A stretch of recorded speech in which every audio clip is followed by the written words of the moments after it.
ever get career advice that's like so obvious it makes you laugh? You know, like follow your passion. Yeah, okay, easy to say, but what's that even mean in the real world? Right, like it's a nice thought, I guess. Motivational poster material, maybe, but not exactly a roadmap to a career. And that's why we're here. Today's deep dive, we're shaking things up. We're looking at Ronald Sultana's article, 4 Dirty Words in Career Guidance, and we're going to uncover a fresh take on some career cliches. Dirty words sounds kind of intense, right? I know, like what's he talking about? Well, it's not actually, those kinds of dirty words. Sultana's using it more to highlight these common career terms that he argues they get misused so much that they almost become like detrimental to giving good career advice. Okay, now I'm super intrigued, so like spill the tea. What are these dirty words? You talked about passion, talent, vocation, and employability. Buzzwords, right? Oh yeah, I've definitely heard those thrown around. So what's his beef with them? They seem, I don't know, pretty standard. Yeah, so it's not that the words themselves are bad, really. It's more like the way we often interpret them. It can be really limiting, maybe even harmful when you're trying to actually make career decisions. Okay, so let's unpack this. Let's start with passion, because that one's everywhere these days. Find your passion. It's like this whole cultural thing. What's Sultana's take on all that?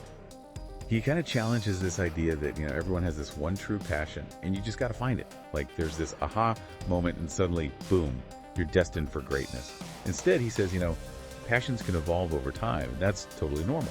Oh, tell me about it. In my 20s, I was all about graphic design. I was like, this is it. This is my passion. But after a while, I realized, I'm more into the storytelling part of it. And that's actually like how I ended up in podcasting. So it's not that like I abandoned a passion. It's more like my interests. They just kind of, evolved and took me down a new path. Exactly. And you bring up a really important point, right? It's not so much about, finding the passion. It's more about exploring, trying different things, and letting your interests be your guide. What you think is this lifelong thing, it might just be a stepping stone. Right? Yeah, it's like opening one door might lead you to like a whole other hallway full of doors. I like that. Okay, so let's move on to the T word, talent. Is he saying talent doesn't even matter? No, not at all. It's more that he pushes back on this idea of talent being this like magical inborn ability. Like you either have it or you don't. Sultana, he's more about talent is something you cultivate. It takes effort, dedication, and lifelong learning. So it's not about some natural gift. It's about putting in the work. Exactly.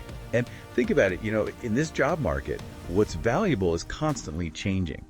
The ability to learn, to adapt, pick up new skills, it's way more valuable than just relying on what you think your talent is, right? Makes you think. All right, let's tackle this next dirty word, vocation. Honestly, that word always feels a bit, outdated to me, like something out of a period drama, not a career conversation in 2024. It does, doesn't it? And honestly, that's part of the issue. Vocation, it comes with this baggage of a predetermined path, like you're destined for this one job, and that's the only way you'll find fulfillment. Which, again, like we said before, puts all this pressure on finding that one magical calling.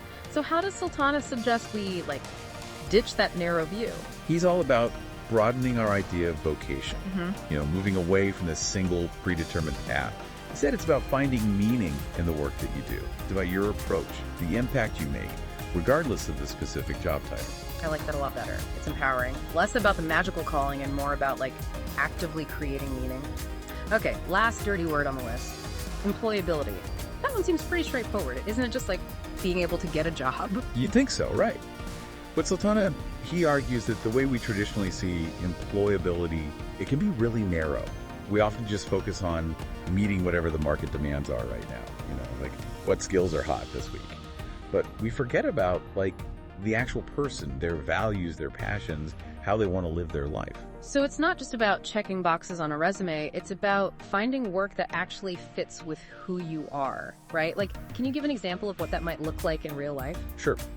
Let's say someone is super passionate about the environment, sustainability and all that. And let's say they also happen to be really good with tech. Instead of just going for any tech job, they could look into, green tech, sustainable development, stuff like that.